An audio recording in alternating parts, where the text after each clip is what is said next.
Então, vamos lá. Ela não tá ouvindo. Boa tarde a todos, a todas. Nessa tarde de sexta-feira, né? Uma felicidade estar reunido com pessoas, né? Do Brasil todo. A gente tem assim uma diversidade gigantesca de estados e representações, de instituições, de grupos de pesquisas, de cursos diferenciados, tanto de graduação quanto de pós-graduação. Eu vou depois falar para vocês, né? Quais que são os estados e essas instituições que estão representando a nossa reunião no dia de hoje. Eu sou a professora Cíntia Almeida, sou uma das coordenadoras, juntamente com o professor Marcelo Silva, do grupo de pesquisa em Política e História da Educação. No começo de abril, nós tivemos, junto com o GRUPED, com todos os nossos alunos, orientandos, bolsistas, né? Tivemos essa ideia de fazer uma reunião e, a partir dessa reunião, começar a convidar pesquisadores e pesquisadoras em História da Educação para conversar conosco, né, a partir de diferentes temas, de modo que amplie o nosso horizonte aqui, a partir da Universidade Estadual de Santa Cruz, nas pesquisas em torno da história da educação de Ilhéus, de Itabuna, da região sul da Bahia. Então, surgiu como algo bem incipiente, bem inicial, bem simples, e foi ganhando, de certa forma, né, a partir do próprio convite de algumas pessoas que começaram a pedir para participar, e aí a gente teve essa ideia de institucionalizar, a partir também do Departamento de Ciências da Educação e do programa, né, do PPGE aqui da UESC, institucionalizar e convidar, então, que outros grupos e que outras instituições participassem dos nossos debates. Hoje é o nosso 7º debate do História da Educação em Debate. Nós tivemos, né, a participação de algumas professoras e pesquisadoras em História da Educação de diferentes lugares, Súria Pombo, Fabiana Munhoz, Ariadne Necar, Amália Dias, a Márcia Cabral, a última foi a Alessandra Schuller, e hoje nós estamos com a professora Libânia Nassif Xavier, para falar um pouco para a gente sobre a história da educação e a sua relevância nos dias atuais, né? Principalmente no curso de graduação ou para muitos outros cursos, a gente sempre precisa justificar a importância da história da educação. Eu acho que hoje o encontro vai ser extremamente produtivo e enriquecedor nesse sentido da gente mostrar a importância do nosso lugar e a importância e a contribuição desse tipo de ciência desenvolvida no nosso campo e as contribuições também para os nossos dias atuais. Nós temos hoje a presença dos estados de São Paulo, pessoas de São Paulo, Minas Gerais, Rio de Janeiro, Bahia, Santa Catarina, Rondônia, Paraíba, Ceará, do Distrito Federal, Rio Grande do Sul e do Pará, né? Então, assim, temos 10 estados de mais Distrito Federal presente na nossa reunião de hoje, né? Composta por alunos dos cursos de pedagogia, dos cursos de história, de letras, né, na graduação, diferentes programas de pós-graduação, de mestrado e doutorado, aqui da UESC, o PPGE da UESC, da UDESC, da UFV. Temos também pesquisadores da Fundação Oswaldo Cruz, do Colégio Pedro II, da UFPB, da UF, da UFRJ, da UNB, da Universidade, eu acredito que seja estadual do Ceará, da Universidade de Caxias do Sul, devo ter esquecido algumas outras, né? Muitas instituições, muitas professoras e professores, pesquisadores de História da Educação, né? Aqui participando da nossa reunião também, a professora Paloma, da UENG, o professor Fernando, né? Doutor da PUC, do Rio de Janeiro, a Aline Costa, o professor Roger, lá de Rondônia, a professora Maria de Socorro, né? Da Universidade Federal do Paraná, professora do Pará, desculpa, professora Cristiane, a professora Ana Lúcia e tantos outros, né? Participando do nosso encontro. Então, é um dia que vai ser muito especial, muito importante para a gente, para o GRUPED, né? E para todos que estão aqui presentes. Agradeço a participação de cada um e agora, né, deixo principalmente o meu agradecimento à presença e à participação da professora Libânia. O Marcelo vai fazer um breve resumo, então, né, da inserção e da presença da professora Libânia Nassif Xavier no campo da história da educação. Bom, boa tarde a todos e todas. Primeiro, eu queria agradecer muito a Libânia, né, por ter aceitado esse convite assim prontamente, de forma muito gentil, né, nesse contexto que a gente está vivendo, que a gente sabe que é muito difícil, até para elaborar alguma coisa, fazer alguma fala, né? Gente com familiares em situações de risco, enfim. Então, primeiramente, Libânia, muito obrigado, né? E eu fiquei muito feliz porque você tem uma importância muito grande no campo da história da educação no Brasil, né? Tanto pela sua inserção em termos de pesquisa, mas também por você ter formado uma geração de pesquisadores, né? Eu tive o privilégio de ter a Libânia na minha banca, de mestrado, né, de defesa de mestrado, fiz uma disciplina na época, né, uma disciplina eletiva, né, que a gente fala na UFRJ, apesar de eu ter feito mestrado na UERJ. Então a gente já tem um diálogo de longa data e um diálogo também do ponto de vista de temática, né?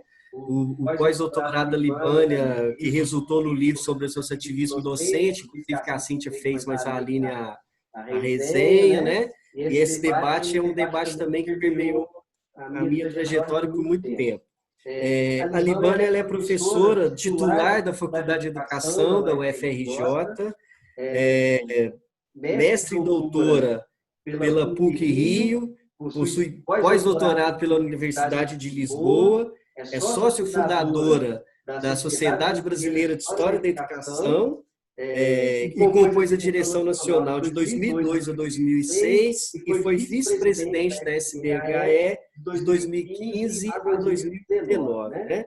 Tem vários livros publicados, seja de autoria dela mesma, organizado também por ela, e capítulos em diversas coletâneas de história da educação. E é atualmente coordenadora, também foi vice-coordenadora e coordenadora dos programas de pós-graduação da UFRJ, e atualmente é coordenadora do grupo de pesquisa Processos Educacionais e História da Produção Docente. E eu acho, Libânia, que a sua fala de hoje vai ajudar muito, principalmente também nós que ministramos disciplinas de História da Educação, porque eu sempre brinco com os alunos, né? Porque a História da Educação geralmente são nos períodos iniciais do curso, né?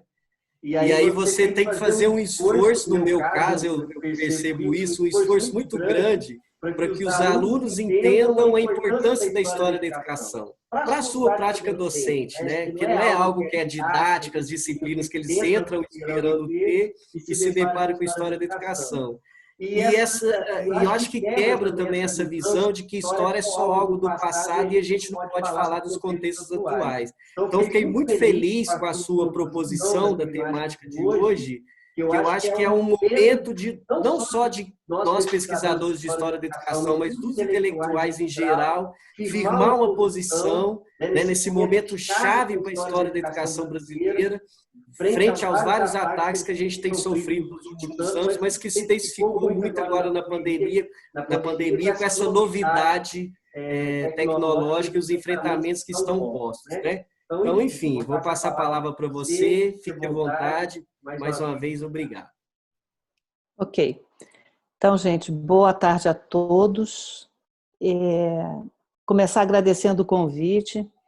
E vou tomar algumas coisas que o Marcelo falou, vou repetir. Primeiro, que assim, eu só aceitei porque era o convite dos dois, e eu acho que esses dois têm uma importância muito grande no campo agora, entendeu? Estão abrindo aí um espaço importante. Eu falei, não posso faltar. Porque está difícil mesmo, Marcelo. Não está fácil a gente se concentrar e, enfim... eu acho que isso está acontecendo com todo mundo, isso vai se refletir provavelmente na minha fala. Aí o Marcelo falou assim, vem, dá um título. Aí eu demorava, aí na hora botei lá, relevância social e a partir de uma trajetória. Porque é do que dá para falar também. Eu acho que o Marcelo chamou a atenção para uma coisa, assim, esse momento esse momento inédito da nossa vida, né? E esse momento de recolhimento que nós estamos experimentando com essa pandemia está trazendo uma autorreflexão, né? Uma oportunidade da gente se repensar, repensar o nosso trabalho, repensar a relevância social do nosso trabalho mesmo, né? Inclusive diante desses ataques. Então, eu queria trazer uma fala que fosse, que respondesse a isso que Cíntia e Marcelo falaram. Nas turmas de graduação é necessário dizer para que serve a história da educação, por que é importante estudar. Eu acho que isso é uma militância que a gente tem que assumir se a gente é da área, né? Mas isso não é só na graduação, não. Na pós-graduação, eu não estou falando entre os alunos, eu estou falando entre os meus colegas que acham que a história da educação é só estudar o passado pelo passado e que ela não tem relevância nenhuma. Às vezes, eu acho que a gente a gente se esquece, e esse é um dos pontos que eu queria trabalhar, é que eu acho que a gente se esquece dessa militância. E nesse momento que a gente está vivendo, eu acho que é um momento de balanço, né? Não do balanço da produção da história da educação, que a gente já fez muitos, eu mesma já fiz alguns, mas do balanço da relevância do nosso trabalho, né? De para onde a gente está conduzindo esse trabalho, essa pesquisa. E aí eu fiquei, na preparação dos slides, eu resolvi agora, falei para a Marcela, nem sei se eu vou passar os slides, mas o slide é importante para organizar a nossa fala, né? Então, assim, como é que eu vou querer... eu ficava em dúvida assim, eu começo do contexto atual e vou para a trajetória, aí não tem sentido, mas o contexto atual vai ficar para o final, por uma estratégia que é a gente fixar algumas questões que eu gostaria de destacar, né? Só consegui resolver isso uns minutinhos antes da hora da gente se encontrar aqui. Então, eu vou colocar a tela, a Cíntia me ensinou um monte de coisa, vamos ver se eu consigo botar a tela de modo que todo mundo consiga acompanhar e não fique desagradável. Tá direitinho, né? Então, então essa fala vai ter alguns eixos de abordagem, né? Como é que eu quero falar da minha trajetória? Por quê? Porque já tem 20 anos de trajetória na área, porque esse momento de recolhimento faz a gente pensar mais. E tem outra coisa, tem outra questão também. A fala tem a ver com o momento de autorreflexão que está todo mundo passando, a meu ver, né? Esse isolamento, esse afastamento, ele não é gratuito, né? Ele não só provoca, eu queria estar podendo andar, circular, ele provoca também essa revisão, né, da nossa própria prática. O afastamento permite isso, né? Esse é um dos princípios da pesquisa mesmo, né? Que é você ganhar um certo distanciamento do seu objeto. E ele tem a ver também com a ideia de que é importante a gente estar sempre tendo uma prática, seja de pesquisa, seja uma prática docente ou em qualquer área profissional, que seja contextualizada, né? Esse é um dos aspectos bastante positivos desse campo da história da educação, né? Dessa forma de conhecimento, dessa expertise que a história da educação permite, que é você aprender a contextualizar os acontecimentos, os objetos de estudo, né? Os momentos que as ações que você desenvolve, para melhor entender, né? Então, a minha fala vai nessa linha de tentar, com os instrumentos que a história da educação nos oferece, alargar a compreensão, o entendimento que a gente tem da nossa própria prática. Daí que a trajetória vai ser um pretexto para eu seguir para eu articular essa ideia de contexto, de pesquisa, de objeto, de questões, de problemas de pesquisa e de relevância pessoal e social, e como é que isso se articula com o momento político que a gente vive, né? E quando eu entrar na área da pesquisa propriamente História da Educação, eu também vou estar falando da formação do campo, Eu acho que a minha trajetória individual, ela, enfim, que é coletiva, ela foi muito beneficiada por dois aspectos que eu vou trabalhar mais à frente, que foi com o aspecto da abertura política e de um certo trabalho de consolidação democrática, e também com a formação do campo da história da educação, com a renovação desse campo, na verdade, né? Que é renovação e formação, porque ele antes estava muito atrelado à filosofia, a gente já viu isso, e a gente pode retomar. E eu queria fechar pensando o contexto atual, né? Não o contexto do passado recente, mas e os desafios que a gente tem pela frente. Eu estou falando de contexto passado, a trajetória também é uma possibilidade da gente fazer um recuo no passado recente e pensar e chegar nas questões atuais com uma abordagem histórica, né? Então vamos lá, vamos ver se eu vou conseguir isso tudo, né? A intenção existe.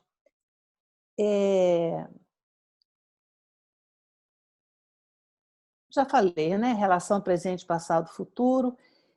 A gente hoje vive sob um presentismo, né? E um negacionismo que vai ao passado e modifica esse passado a bel prazer das ideologias, dos interesses do momento. Então, esse é um contexto importante para a gente pensar também a relevância social da história da educação, né? Mas se a gente for... Eu já estou avançando. Deixa eu passar para outra aqui. Se a gente for pegar uma trajetória profissional dos últimos 20 anos para cá, né, vendo formação, profissionalização e questões de pesquisa, a gente vai entrar... Eu iniciei, deixa eu entrar mesmo na própria trajetória, né? Eu entrei na universidade em 77, ainda no momento da ditadura militar, né? A Faculdade de História da UFRJ, onde eu cursei, era um lugar muito... Existia uma clivagem muito grande, né, entre os grupos de esquerda, a direção, enfim. O movimento estudantil era forte e, no entanto, o período de 77 logo foi seguido de um processo de abertura democrática que me mostrou, né? Então, assim, a formação universitária foi nesse período aqui, 77, 82. Eu vi os efeitos da ditadura militar sobre o ensino universitário, como que a Faculdade de História da UFRJ, né, o IFIX, estava esvaziado, vários professores haviam ido para o exílio, né, alguns tinham foram punidos tendo a sua licença para lecionar, perderam seus empregos, enfim. E eu entrei nesse momento de terra arrasada e, no entanto, pude presenciar o período de abertura política, que em 79 já dava sinais claros, né, desse processo com a anistia e a volta dos presos políticos, né, daqueles que haviam sido caçados, enfim, ou perseguidos politicamente. Então, essa abertura política, né, que se deu no meio do curso, ela também trouxe efeitos muito interessantes e impactantes, né? Um desses efeitos, no plano mais geral, foi as lutas que...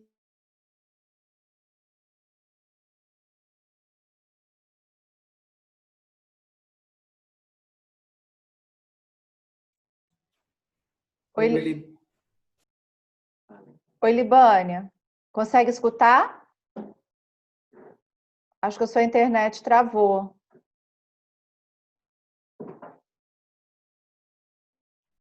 Vamos aguardar um pouquinho para ver se a Libânia consegue escutar a gente, se ela ainda está aqui, se por acaso caiu a conexão.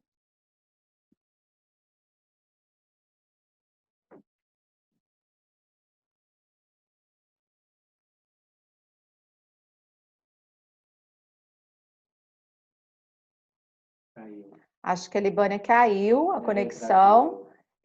O Marcelo está mandando para ela, entrou, ó, já voltou. Eu ia falar isso, porque aqui tem esse pequenino detalhe da rede, gente. Desculpa, mas a gente tem paciência, né? Sim, sem problema. Tranquilo, tranquilo. Isso está agora muito presente nos nossos dias a dias. Ah, então vocês viveram também com outras pessoas, tá bom. Então eu estava falando, eu acho que eu sei exatamente a hora que parou. Está falando dos efeitos da ditadura militar e da abertura política, né?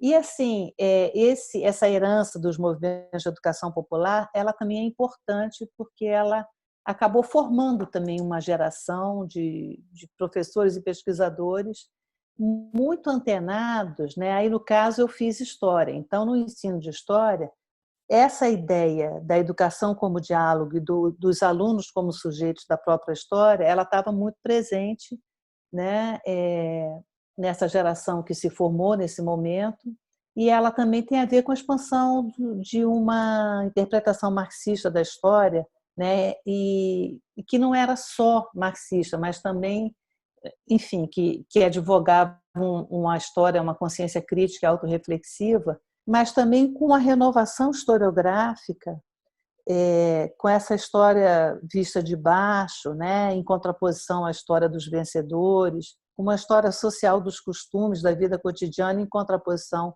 a uma história nacional, nacionalista. Então essa renovação historiográfica ela contribui muito, né, nesse processo de abertura democrática e de produção, né, tanto da pesquisa quanto do ensino, né? Ela interfere nisso. Outro contexto importante, né, é com a volta dos caçados e a eleição de Leonel Brizola, por exemplo, né, de democratas, digamos assim, para os governos dos estados, a gente teve o Programa Especial de Educação, no qual eu trabalhei, né, e a gente tem também o retorno de antigas lideranças, né? Não só o Brizola, mas o Darcy Ribeiro também, que depois eu fui encontrar na pesquisa, né? Ou antes, talvez, né? Enfim. E também um contexto importante de crescimento da violência, a violência nas favelas, da polícia, do tráfico, ela estava já muito evidente, ela foi muito explorada nesse momento. E a escola de tempo integral, né, a escola integral, deixa eu voltar lá, é aqui. Ela vai trazer esse debate, né? Ela é colocada como um antídoto do crescimento da violência, mas, enfim, esse debate em torno da educação integral, ele mostra para a gente como que a nossa sociedade tem também tem forças muito conservadoras e forças muito reacionárias que vão se colocar contra qualquer avanço social, qualquer investimento do Estado na educação, né, das populações excluídas, desfavorecidas, enfim. E o debate em torno do CIEPs trouxe isso. Então, assim, nesse momento eu sou professora de educação básica, né? Professora de história das escolas públicas e de algumas escolas privadas.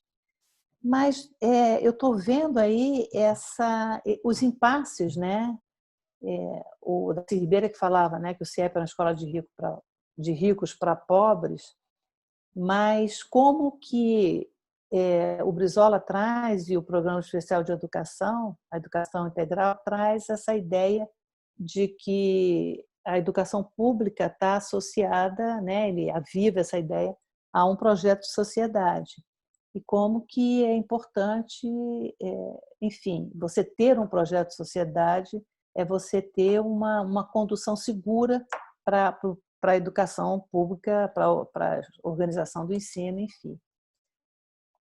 Nesse momento, em função desses impasses, no próprio campo, no campo da educação pública e no campo democrático mesmo, a gente tem esse marco importante, né, da Constituição de 88, isso aqui eu já falei. Mas a gente tem também a formação de uma comunidade de pesquisadores em História da Educação. Início dos anos 90, eu entro para a pós-graduação. Depois de ter trabalhado no programa dos CIEPs, ter visto os desmontes que eram feitos quando mudava o partido, essa descontinuidade política, falei, eu preciso estudar. Então, fui procurar a pós-graduação e no momento em que está sendo formada essa comunidade de pesquisadores em História da Educação, inclusive. Eu queria falar, Cíntia até chamou atenção para isso em algum momento. Ah, não, quando você falou o nome do grupo, o Grupo ED, né? Eu gostei de ouvir de política e história da educação. Eu acho que vocês estão unindo duas tradições, acho que eu já devo ter conversado isso com o Marcelo, que eu acho que é fértil, é interessante, e que a própria formação do campo da história da educação, muito atrelada à história cultural, afastou-se da política. E eu acho que esse é um aspecto que eu acho que é importante a gente retomar de alguma maneira, nesse momento que a gente está. É um desafio, né?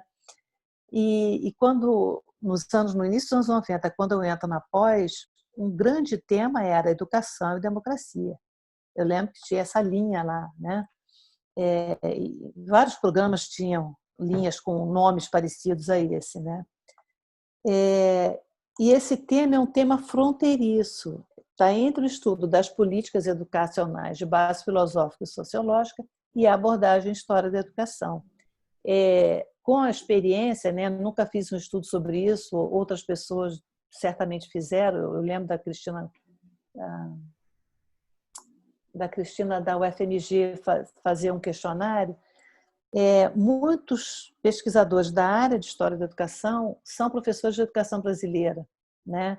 E essa disciplina, ela não é necessariamente uma disciplina de história, mas ela pode, e eu acho que deve ser trabalhada numa perspectiva histórica, né? Eu acho que os alunos ganham com isso, né? A compreensão ganha.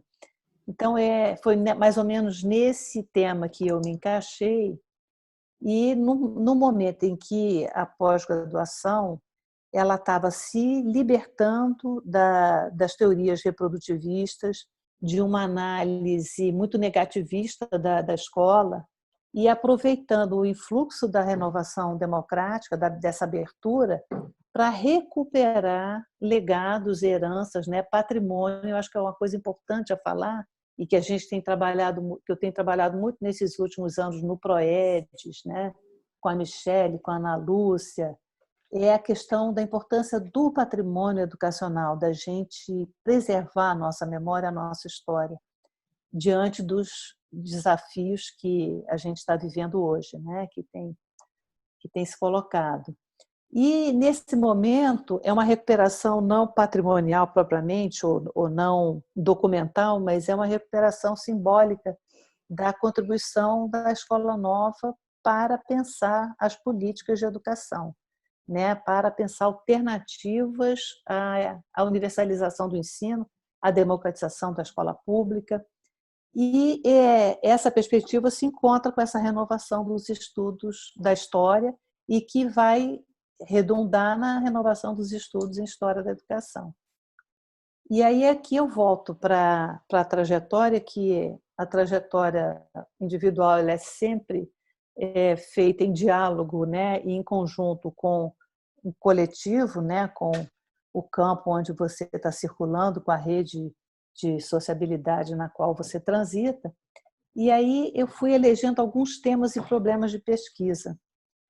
Um dos temas foi a educação pública e seu legado histórico, as lutas pela universalização e democratização do ensino, as políticas e reformas educacionais. Assim, não era só eu, era um monte de gente, né? Gente que estava muito antes de mim fazendo isso também.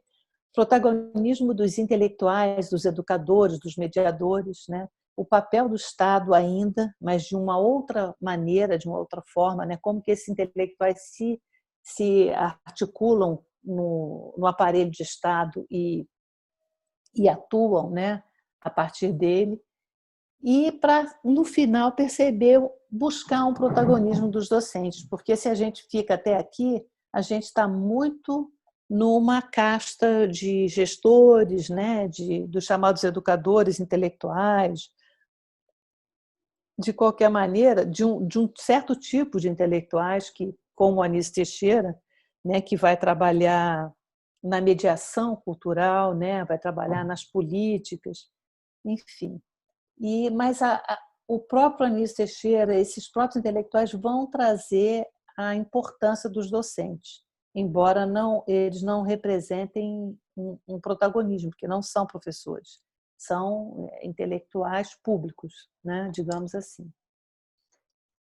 E aí, eu coloquei os grandes temas, mas aí os tópicos que eu resolvi estudar, né, foram as instituições educacionais, partindo da ABE, né, todos os anos 20, tentar entender a República Brasileira, a construção dessa República, numa perspectiva democrática, né?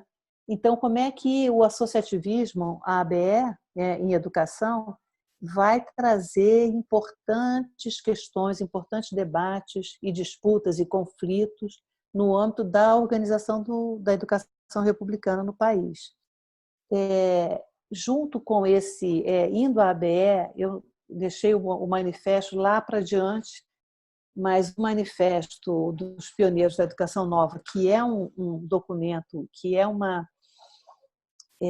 forma do grupo manifestar o projeto, apresentar, tornar público o projeto educativo dele, que eles chamaram de reconstrução educacional, sai dessa associação, né, dos anos 20. Então, eu vou chegar lá depois.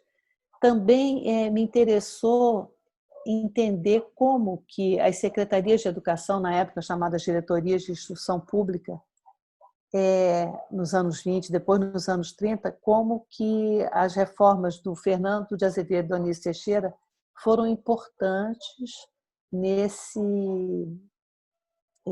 estruturação do ensino público da capital do Rio de Janeiro, né, a época capital da República, e em seguida eu avanço até os anos 50, 60. Né? Eu vou buscando uma história mais recente, mas acompanhando esse grupo de educadores que estava na ABE, que vai assinar o manifesto, que vai atuar em reformas da educação pública em vários estados e que depois vai parar no MEC, né? Nos anos 50, 60. Então, o tempo todo intervalos democráticos. Eu pulei o Estado Novo, não quis estudar o Estado Novo. Hoje eu acho que a gente precisa estudar, né, os períodos autoritários para saber lidar melhor com isso, mas naquele momento era a Constituição Democrática que estava em jogo. Aí eu chego aqui ao meu mestrado, que foi o estudo sobre o manifesto, e ao doutorado, que foi o estudo sobre o Centro Brasileiro de Pesquisas Educacionais, do INEP, né? Um centro de pesquisas que o Anísio Teixeira cria dentro do INEP. E pensar que o MEC está dessa maneira, né? Dá vontade de chorar, né? O que eu tenho para falar? Assim, eu dei uma sorte danada, porque quando eu defendi o doutorado, o Marcos César de Freitas estava coordenando essa coleção de História da Educação, e aí soube que eu tinha defendido e publicou. Em seguida, eu publiquei a dissertação de mestrado, que acabou tendo uma repercussão interessante, porque é um livro curtinho e que ele serve muito para a graduação, né? Então, são umas surpresas assim que a gente tem. Pena que a editora acabou, o pessoal destruiu tudo, enfim. Mas deixa para lá, é assim mesmo. Voltando, né, já que eu passei o texto, aquele texto que eu sugeri que o Marcelo divulgasse para quem quisesse fazer uma leitura, né, complementar, eu não sei se é o 8º, 10º, enfim, toda vez depois da dissertação de mestrado defendida em 93, todo aniversário do manifesto me chamavam para alguma palestra ou alguma coisa, e depois eu escrevi um artigo. Aí eu falei, esse é o último, porque não dá mais para inventar nada, pelo menos aqui da minha. Mas isso é importante. Por que eu estou falando isso? Porque o manifesto é um documento crucial, é um documento símbolo, né, da luta pela democratização do ensino. Ele foi erigido como tal por quem o assinou em 1932, e ele vai ser tomado por quem faz a oposição virulenta, como os católicos na época, chamando o texto que defendia a educação pública, laica, gratuita e estatal, como está aqui no cartaz, né? Essas são as principais bandeiras do manifesto. para a organização do ensino, da educação republicana, da educação pública, eles são acusados de comunistas, eles são acusados de totalitaristas, porque defendiam a educação estatal, comunistas, porque queriam a educação pública e laica, né? Descristianizadores da infância brasileira. Ou seja, é um conjunto de acusações que também contribui para essa importância, para essa repercussão do manifesto, né? Para o debate em torno dessa questão. Eu não botei ali a coeducação, né? Meninos e meninas estudando juntos, que até então isso não era comum, né? Daqui a pouco a gente vai chegar na defesa no combate à coeducação, do jeito que a gente está regredindo, né? Mas é só uma brincadeirinha. E a partir dessa defesa, por que eu botei? Enfim, a questão da preservação da memória e da história da educação. Eu fui à ABE estudar os arquivos e vi que o arquivo da ABE era uma senhora, Dona Arlete, que já faleceu. Não, acredito, a ABE está com um grupo de pessoas ligadas às escolas privadas, mas eu acredito que o acervo permaneça. Mas isso me chamou a atenção para a importância da preservação da memória e da história da educação, né? A gente depois, à medida em que o campo foi se alargando, o campo da história da educação, a gente teve muitas iniciativas de organização de acervos em escolas, em faculdades, né, em universidades. O PROEDES uma das iniciativas pioneiras nesse campo, né, com a professora Maria de Lourdes Fávero, nos anos 80. Enfim, então essa é uma outra questão que eu acho que se coloca como desafio, que eu vou tentar chamar atenção mais à frente. Ainda pensando nos desdobramentos do estudo da educação republicana, né, que detalhamentos esses estudos iniciais permitiram, né? Pensar redes sociais, redes de sociabilidade de intelectuais, de pessoas que atuaram na gestão da educação, e vários estudos surgiram sobre essas figuras, né? Como é que cada um deles, um que vai atuar no rádio, outro que atua na literatura, mas também nos jornais, outro que tem uma escola experimental, outro que vai trabalhar na linha da psicologia da educação, o Anísio Teixeira, que vai trabalhar em todas as frentes possíveis e imaginárias, né? Criando instituições onde desde a educação infantil até o ensino superior. E, assim, além disso, aí é uma coisa, é um aspecto da minha personalidade meio conciliador, que eu gosto de buscar as continuidades, né? Eu gosto de ver continuidades para que isso me dê um pouco de segurança de pensar que, olha, a luta ela não se perde, ela é retomada sempre em novos termos. Eu acho que dizer isso hoje, né? A gente falar sobre isso hoje é importante também, porque a gente está tendo muitas derrotas em vários, né? Você tem uma moça de 27 anos que fez direito, que nunca foi da área de educação, nunca foi professora, coordenando um setor do MEC de alfabetização e formação de professores, né? O que é isso? Isso é uma desqualificação total, né? Mas o MEC vai ficar combalido, mas ele vai ressurgir em algum momento. É um pouco isso que a busca de estudar as continuidades e o trabalho de gerações, pensar aqui também a obra educacional, como eles falavam lá nos anos 30, ela é uma obra de várias gerações, né? Então, o Darcy Ribeiro e o Florestan Fernandes surgem, eu não fazia essa ligação antes de estudar, né? Eles surgem como continuadores desse grupo da geração de 30, né? O Florestan teve um papel importantíssimo na LDB, né? Tentando garantir uma educação democrática, né? Uma legislação que garantisse verbas públicas, por exemplo, para a educação pública, e o Darcy Ribeiro na formulação das escolas de tempo integral, numa política cultural no Rio de Janeiro importantíssima, né? de cunho popular também, né? que visava difundir a cultura para a população, concertos nas escadarias do Teatro Municipal, bibliotecas populares, enfim.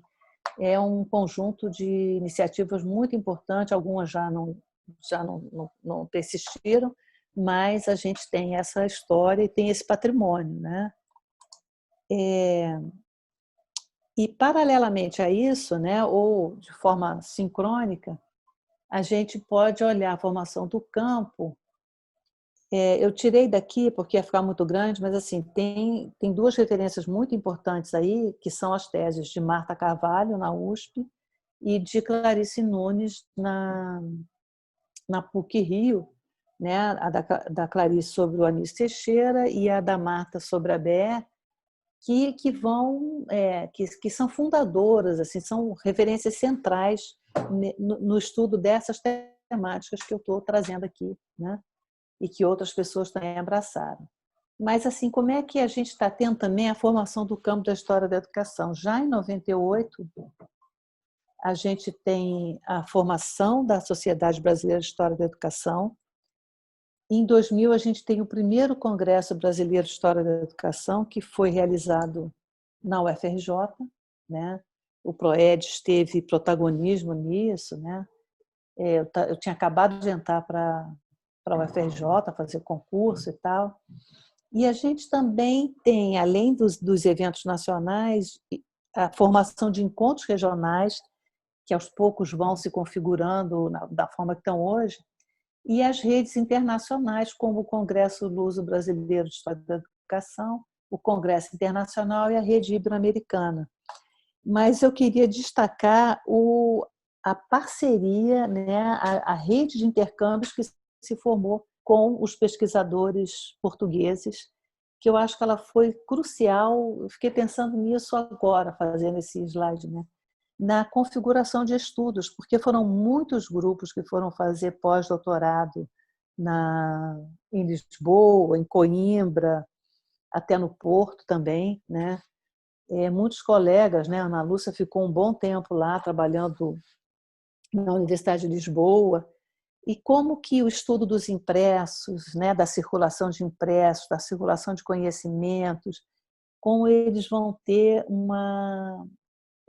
na esteira dos trabalhos do Antônio Nova, né? Do dicionário de revistas, né?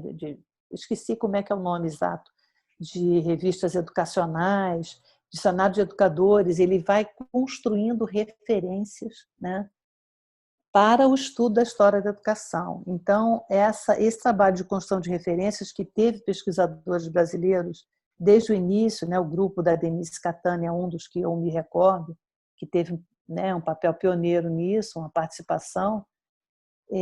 Isso vai abrir assim muitos objetos de pesquisa ligados a essa circulação de conhecimentos pedagógicos e ao estudo dos impressos, né?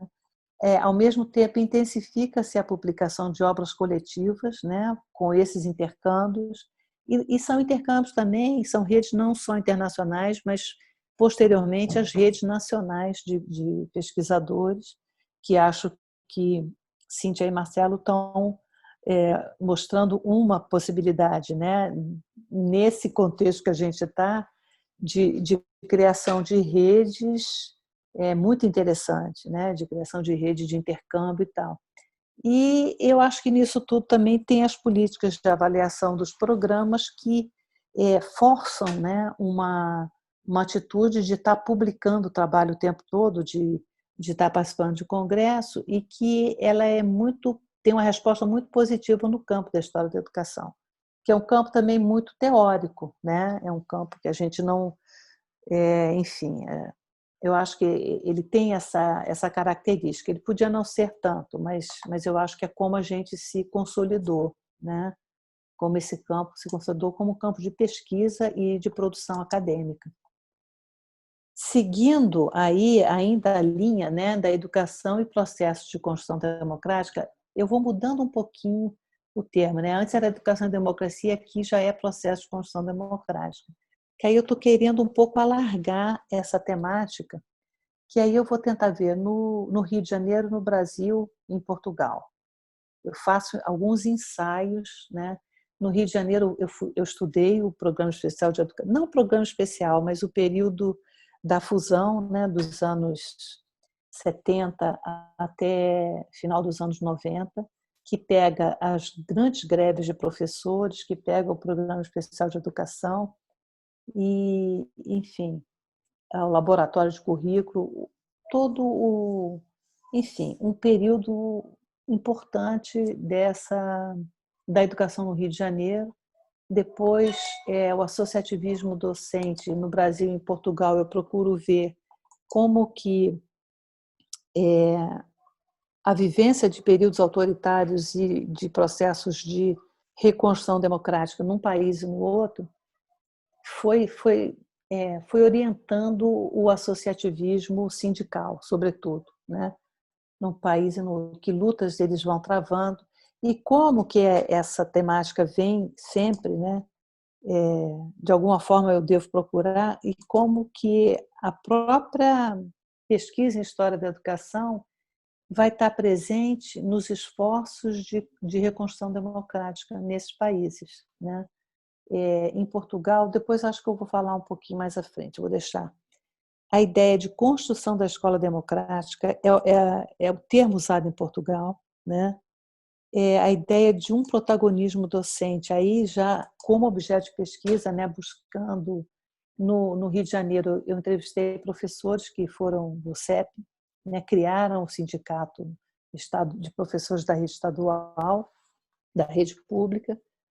Em Portugal, eu entrevistei duas lideranças, né, do processo de reconstrução democrática, tanto no âmbito do Ministério da Educação como do associativismo, outras, né, para entender um pouco as demandas, as expectativas desses dois grupos de professores, né?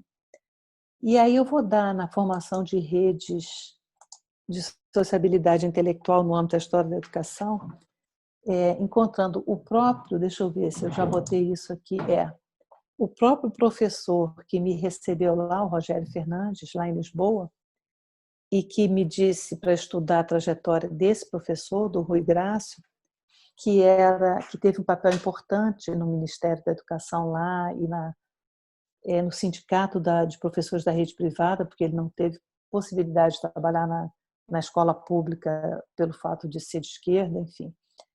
Esse Rogério Fernandes foi um dos criadores das redes. Esse daqui, um pouquinho mais velho que o Rogério, vai retomar os estudos de história da educação, vai ocupar um cargo importante num dos poucos espaços abertos à produção intelectual, que era a Fundação Carluxo Gulbenkian, que foi, né, nesse período da ditadura do Estado Novo Português, e que vai estimular, né, o desenvolvimento da pesquisa em várias áreas, inclusive na área da educação.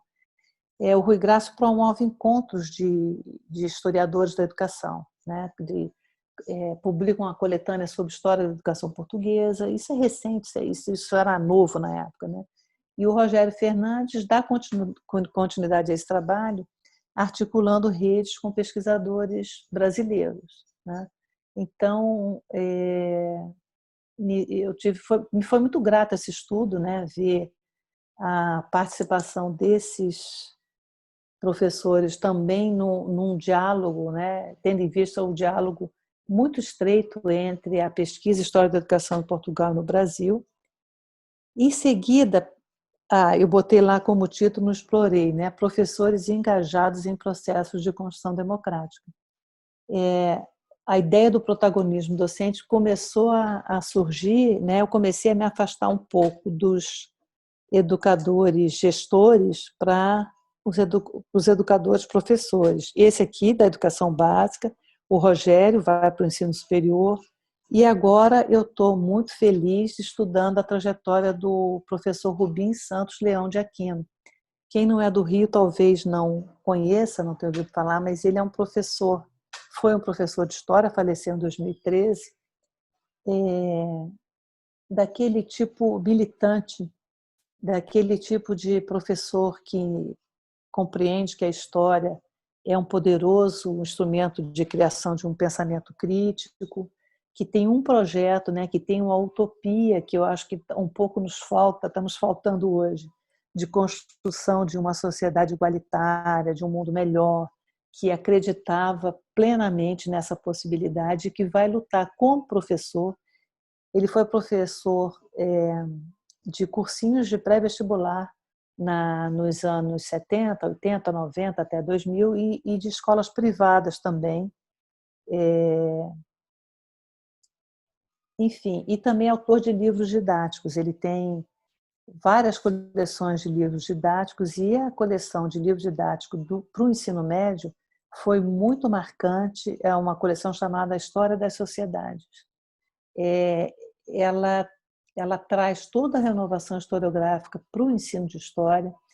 São livros que, na verdade, também eram ótimos manuais para os professores de história se basearem, e também são livros que renovam, né, inovam a comunicação com estudantes, usando charges, fazendo referências às artes, à música, a todas a questão das lutas populares, né? Então e o arquivo desse professor está no Proedes, né? O Proedes ficou um tempo tentando se estruturar, não abrir para receber novas coleções de documentos, porque isso tudo é trabalho, e é um trabalho que não é muito, não é que não seja reconhecido, mas ele não tem, dentro das universidades a gente não tem estrutura para ter centros de documentação e memória, mas a gente tem, porque a gente acredita que deve ter. A gente, o pessoal da Unicamp, o pessoal da USP, o pessoal de várias outras universidades que mantêm centros de documentação e memória. E o Proedes tem um reconhecimento grande, né? A gente tem a documentação da Faculdade Nacional de Filosofia, da própria história da UFRJ, é muito usada. Vem gente da Alemanha, dos Estados Unidos, vem pesquisadores do mundo todo, e a gente trabalha com os recursos que tem, mas mantém essa luta. O arquivo do professor Aquino foi uma parte. Ele tinha um arquivo mega. Quanto tempo que eu estou falando, gente? Quase uma hora, né? Tem uns 40 minutos, mas fica à vontade. Tá bom. Não, tá bom. Não, só para eu, no finalzinho aqui, eu ajustar. Eu cheguei aí no apartamento que ele deixou, um apartamento de 3 quartos, todo tomado de livros e coletâneas de documentos, que a gente chamou de compêndio, de notícias de jornal, eram 70 volumes, de encadernações. Ou seja, aquilo era o retrato do que um professor, né, que trabalhava em horário integral, que dava aula em curso pré-vestibular, mas fazia trabalho também de trabalho político, trabalho social, né, tudo usando conhecimento da história, e em momentos em que a pesquisa em história também não estava lá muito avançada, e ele vai recorrer muito a jornal, a notícias, ele vai compor, ele vai ser autor de apostilas e tal. Então, gente, eu fiquei assim encantada, né, com esse acervo. Uma parte ele também trabalhou como militante, trabalhou no grupo Tortura Nunca Mais e na Anistia Internacional, fazendo pesquisa sobre desaparecidos políticos, técnicas de tortura, enfim, isso tudo para que depois a gente pudesse chegar hoje e ter esses movimentos de reparação, né? Para dar instrumentos para as famílias que tiveram mortos e desaparecidos reivindicarem seus direitos, né? Dar instrumentos para as comissões da verdade, enfim. Então, é um arquivo fantástico, e o Proedes recebeu a parte pedagógica só, uma pequena biblioteca, que era um pedacinho, né, do que ele tinha de livros, e a parte da documentação de aula dele, e muitos dossiês de notícias de jornal e além dos livros autorais, né, coisas que ele ia juntando para escrever, para preparar as aulas, escrever as apostilas e depois os livros didáticos. Então, assim, trabalhar na organização desse arquivo está sendo um desafio muito legal, com sob a orientação de uma arquivista muito competente, que é a Michele Almeida, que está aí, com a ajuda de bolsistas de iniciação científica que têm ajudado muito, né? Agora, com a PIBIC acabando, a gente não sabe o que vai fazer, sem recurso, né, para a bolsa, mas elas têm sido muito importantes. E isso está permitindo que a pesquisa seja uma pesquisa assim, muito, muito colada nas fontes e muito fertilizada pela produção de referências para organizar a documentação. Isso está sendo uma experiência muito interessante. Eu estou tentando escrever sobre isso já há um tempão, mas cada vez isso vai ficando mais claro, né? E só para não ficar muito tempo, mas isso tem a ver também assim com a importância dos desafios da gente também preservar uma história, né? Então o Aquino era ele se constitui nessa tríade identitária aqui, militante, historiador e professor, e são assim referentes identitários importantes, né, na nossa área para a gente refletir e tal. Deixa eu passar mais. Contexto atual, não. Em algum momento eu escrevi, mas não sei mais. Está aqui. Essa trajetória do Aquino, o arquivo chegou em 2016 e a gente foi trabalhando na organização dele, um janeiro maravilhoso, quente pra caramba, e a gente lá passando borrachinha para limpar os documentos, vendo as pranchas de charge que ele encomendava, os mapas. Muito legal, muito precioso o arquivo. E em 2018, ele foi o tema da minha tese de titular. Então, eu estou bem satisfeita de ter tido esse resultado, mas eu ainda quero aprofundar um pouquinho mais. E agora estou orientando uma dissertação e as 2 monografias das bolsistas, que está sendo muito legal também. Então, assim, vou voltar a essa articulação também, tá? Mais à frente. Eu já estou chegando para o final e para o contexto atual. Tem até sentido. Agora eu estou vendo que é porque tá na linha cronológica, né? Esse contexto atual aqui. A gente vive um momento que todo mundo sabe, mas eu tinha que organizar isso aqui na minha cabeça, expansão de regimes autoritários no Brasil e no mundo. Infelizmente, não é só no nosso país, né? Eu estou usando essa expressão aqui, expansão do neoliberalismo. Eu tinha muito recato para usar essa expressão, mas eu acho que hoje em dia ela está aí, está voando, né? Tá presente no debate, e esse neoliberalismo muito eivado de individualismo e competitividade, né? As próprias políticas de pós-graduação estimularam muito essa competitividade, né? A gente também tem que olhar para isso, e claro que ela anda junto com o individualismo. O momento que o neoliberalismo está trazendo uma precarização absurda das condições de trabalho. Eu esqueço que eu não posso virar aqui.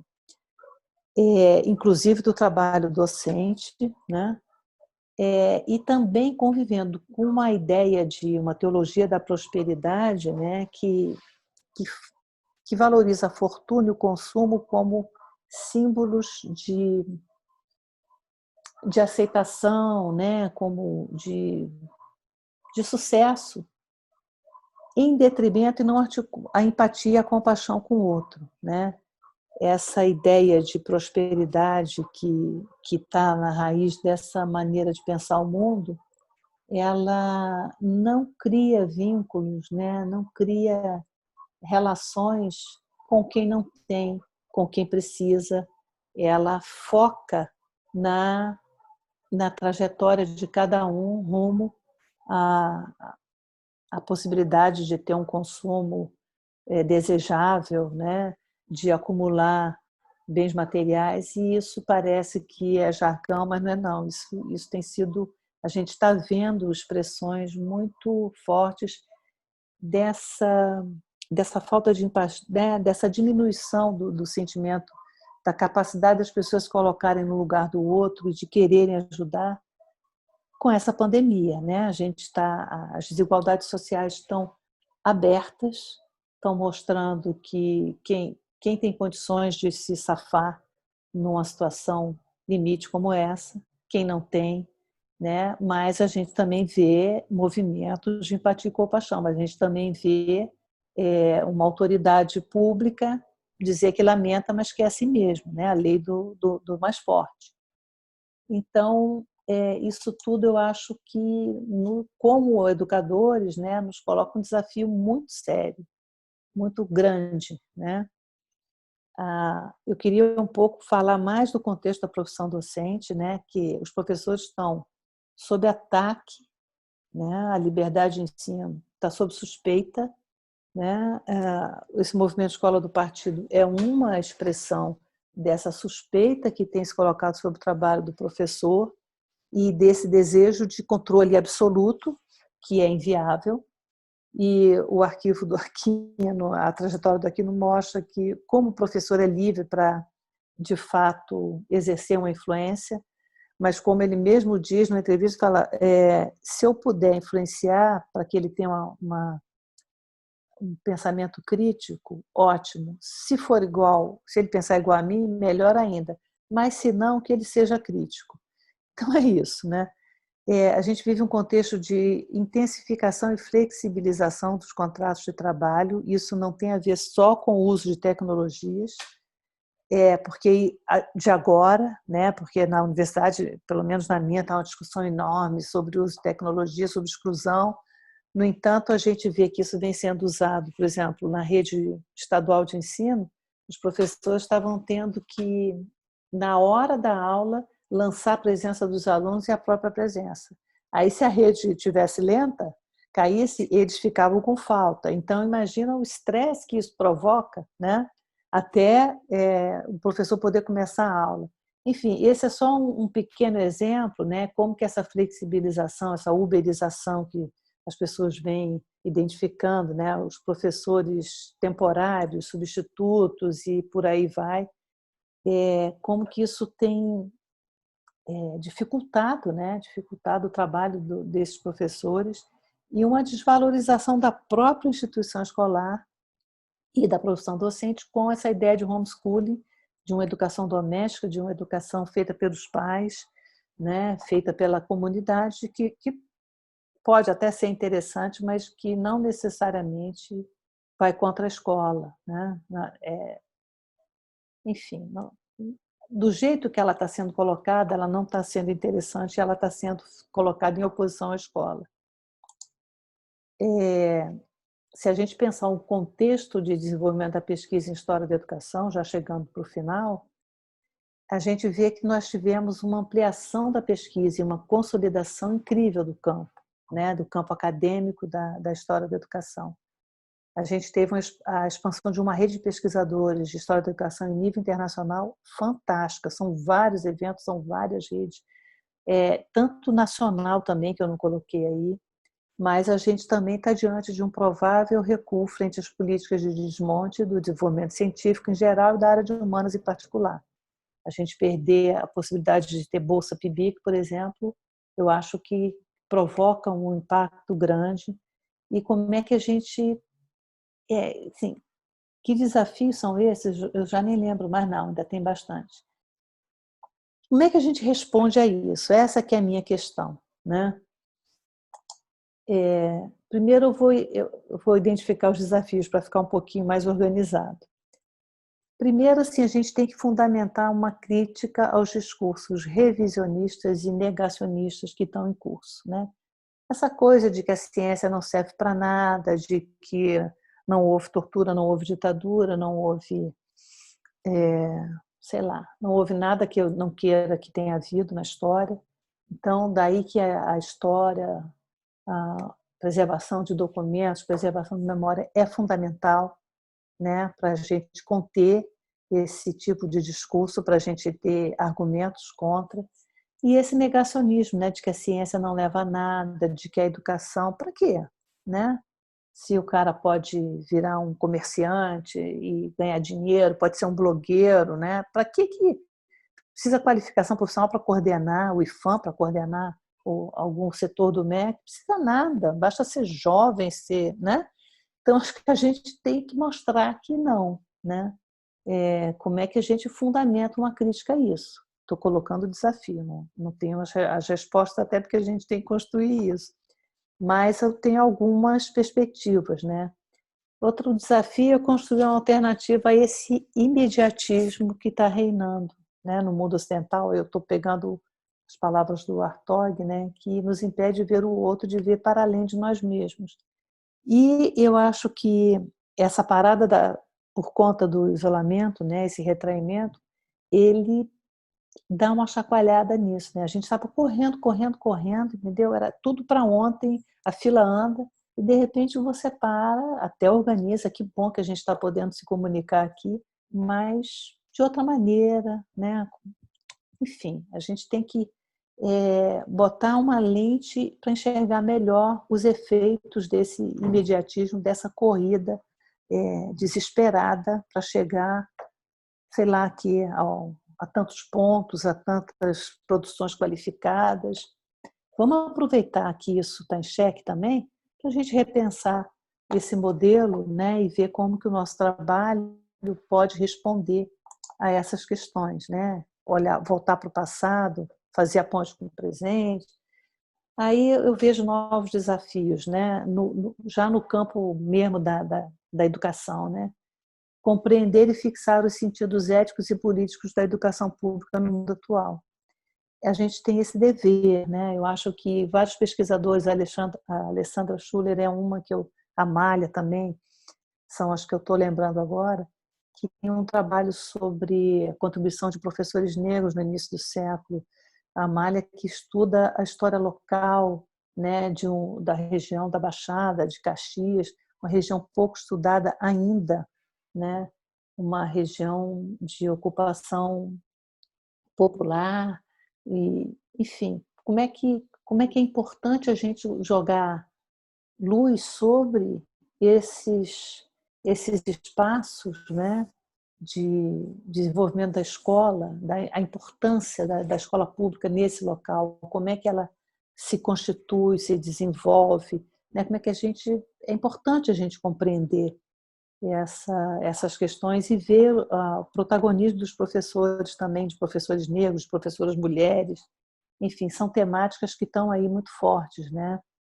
Explicitar as contribuições da pesquisa em História da Educação frente a esses desafios. Eu acho que mais do que nunca a gente precisa ter o cuidado de, nas nossas publicações, fazer a ponte com o presente, explicar como se todos fossem analfabetos, por que é importante o nosso trabalho, porque eu acho que a gente vai esquecendo disso, a gente está correndo tanto para ter uma produção qualificada, publicada, e não sei o quê, e acadêmica, que a gente vai naquele formato, esquece desse trabalho, que no fundo é um trabalho de militância também, né?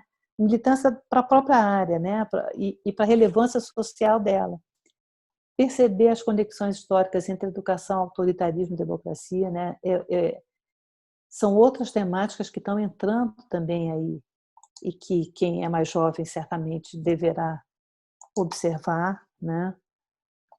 E estou acabando mesmo, frente aos novos desafios, já ficou até pretinho, é pensar em articular memória, história e patrimônio educacional.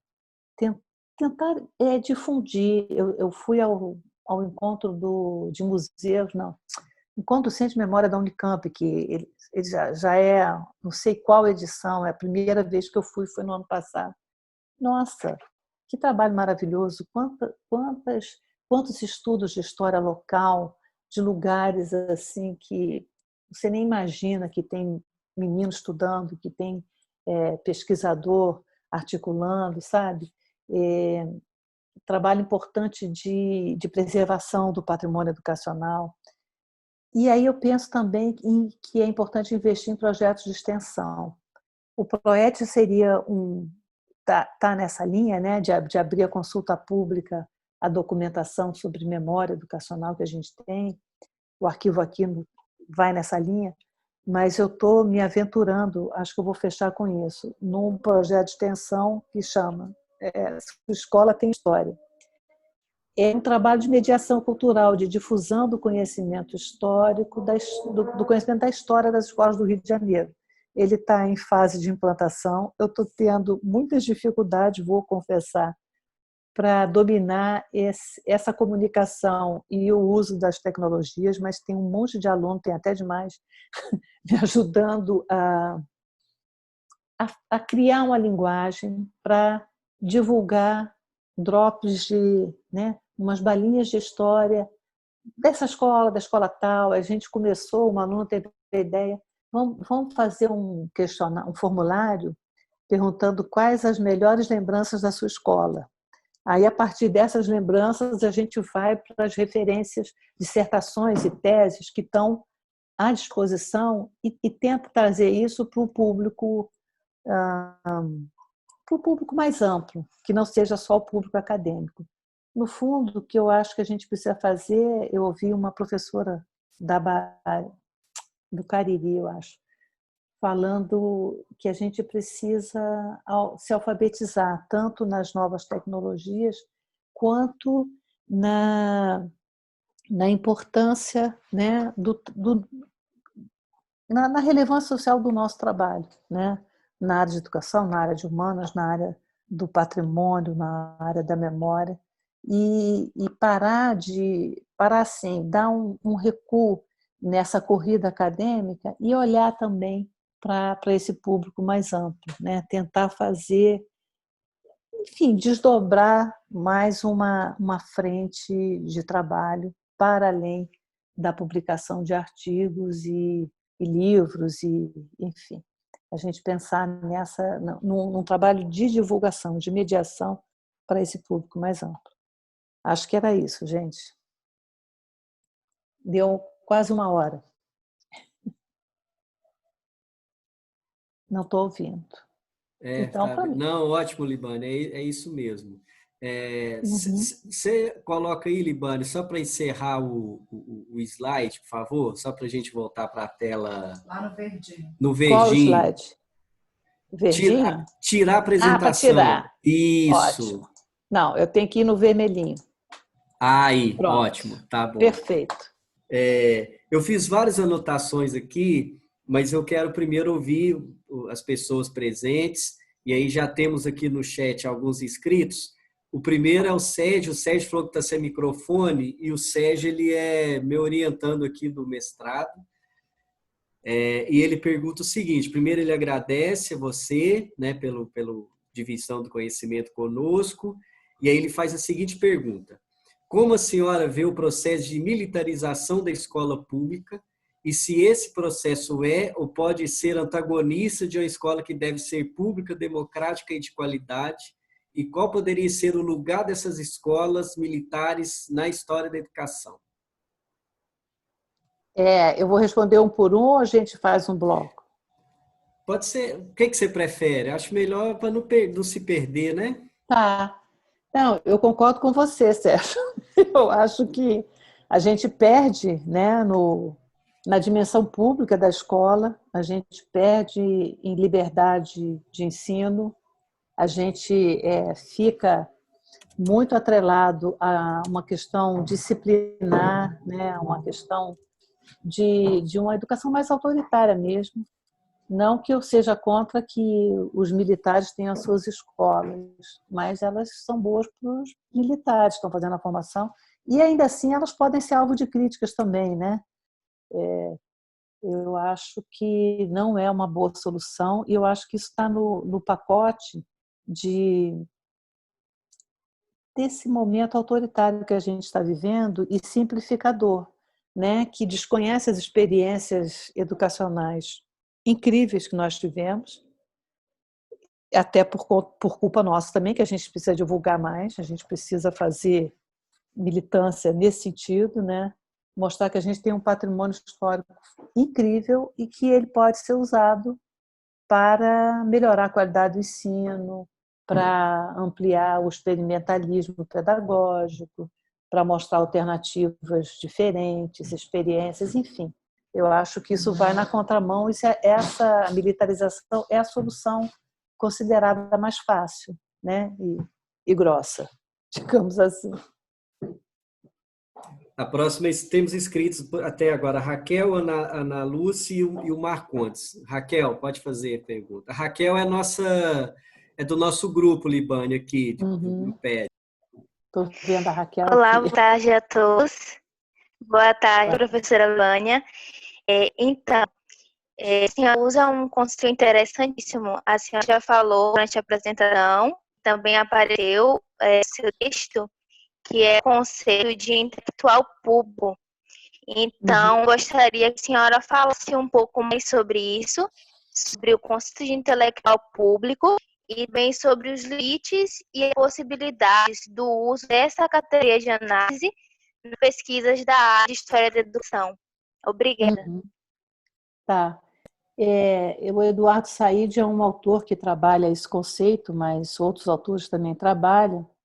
Mas a ideia do intelectual público é aquele indivíduo que tem uma visão ampla da vida social, né, porque estudou, e que essa visão ampla não fica só porque ele estudou, né, para ele ter uma opinião, mas sim ela gera um compromisso com o público, né, um compromisso dele participar da vida social, da vida pública, propondo, fazendo propostas, né, enfim, de solução de problemas comuns, mas também fazendo críticas, né? Se posicionando, fazendo críticas às injustiças, ao que ele considerar, às políticas que ele considerar inadequadas. Bem rasteiramente, mas enfim, depois, se você quiser, eu posso ver uma bibliografia para te sugerir. O Eduardo Said é uma boa referência. Tá? E claro que a aplicação dela nas pesquisas é muito, muito oportuna, muito boa. Ana Lúcia. Cadê a Ana Lúcia? Deixa eu ver. Peraí, está aqui. Tudo Oi. bem? Oi, vou me apresentar, né, para todo mundo. Eu sou Ana Lúcia, trabalho na Fiocruz e estou trabalhando junto com a Michelle no projeto dela, né, de organização do arquivo do Aquino. Libânia, eu queria, em primeiro lugar, te parabenizar por essa fala. Estou adorando, quer dizer, não é um assunto que eu estude, mas é um assunto pelo qual eu passei a me interessar agora, principalmente por causa desse trabalho da Michelle, né, que é um trabalho muito interessante e da maior qualidade, né? Então, você mencionou um projeto de extensão, né? Enfim, só queria te dizer que estamos juntos, né? Se a gente puder, na Fiocruz, tá junto disso, vai ser bem interessante, né? E uma outra coisa, eu queria te perguntar, você falou sobre esse projeto que você está querendo fazer sobre a história das escolas do Rio de Janeiro. Você já fechou só curiosidade mesmo, se você fechou qual é o recorte que você vai usar, se você vai trabalhar com escolas públicas, enfim, ou esse questionário que vocês estão aplicando é que vai dar esse retorno, só para saber mesmo. Não, a gente já tem um recorte que a gente quer trabalhar com escola pública a princípio.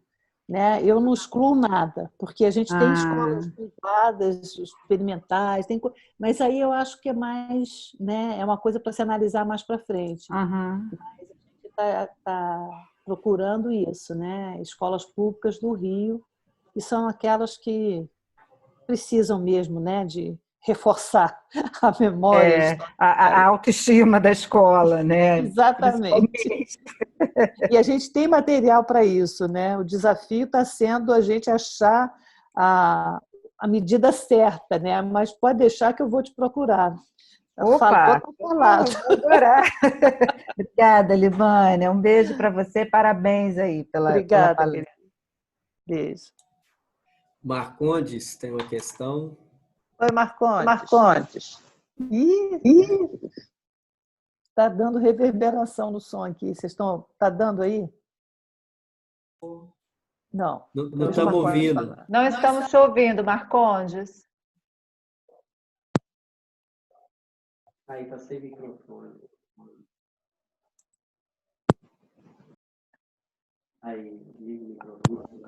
Ah,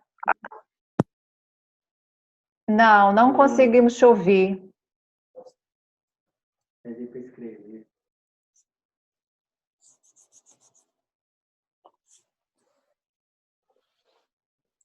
Ó, tá ligado o microfone. Eu acho que é algum mau contato no seu microfone, porque ele tá ligado, ele aparece ligado pra gente.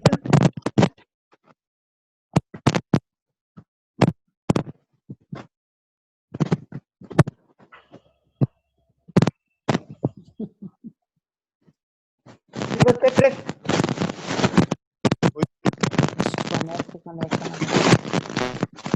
A gente não está conseguindo, Marcondes. Se você puder escrever no chat para a gente a sua questão, tá? Que aí a gente Vou escrever. Agora estamos ouvindo. Agora está ouvindo. Agora tá, né? Pronto, que estava no celular aqui. Sim, essa pergunta que eu vou fazer, professora Libânia, ela parte da minha própria experiência, né?